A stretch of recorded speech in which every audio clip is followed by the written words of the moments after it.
Welkom bij Sociaal Team Overbetuwe. Waarvoor kunt u bij ons terecht? Heeft u vragen over uw gezondheid, opvoeden, werken en geld, wonen en vervoer of meedoen? Loopt u bij een van deze onderwerpen tegen problemen aan en lukt het u niet om een oplossing te vinden? Of maakt u zich zorgen over iemand in uw omgeving?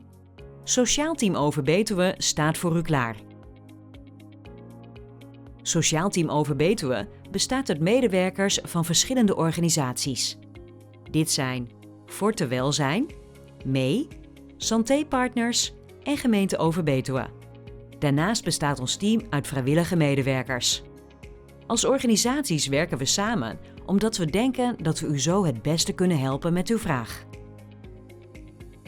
Woont u in de gemeente Overbetuwe? Dan kunt u gebruik maken van onze hulp. U kunt ons daarvoor bellen of mailen.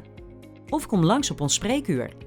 Kijk op de website sociaalteamoverbetuwe.nl voor het spreekuur bij u in de buurt. Belt u, dan krijgt u een medewerker aan de telefoon. Hij of zij kan misschien uw vraag al beantwoorden. Anders kijkt ze welke collega u het beste kan ondersteunen met uw vraag. Mailt u ons, dan kunt u bij mailantwoord van ons verwachten.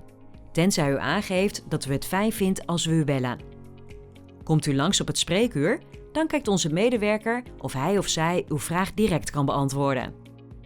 Kan onze medewerker uw vraag niet meteen beantwoorden of is er meer tijd nodig voor uw vraag? Dan maken we graag een afspraak met u. We komen dan bij u thuis met u kennismaken. Als duidelijk is wat uw hulpvraag is, dan gaan we samen aan de slag. Met hulp van uw omgeving of met onze hulp. Samen maakt u een plan van aanpak. We bekijken op verschillende momenten hoe het gaat met uw plan. En belangrijk, ons doel is dat u één vast contactpersoon hebt bij ons. Wel zo prettig. Onze hulp is gratis. Soms is er meer hulp nodig waar u wel voor moet betalen. Dat bespreken we dan duidelijk met u. Kunt u weer verder? Dan nemen we afscheid. Wilt u meer weten of wilt u onze hulp inzetten? Neem dan contact met ons op. En kijk ook op de website. Daar staan per onderwerp heel veel tips waar u misschien zelf al mee verder kunt. We helpen graag.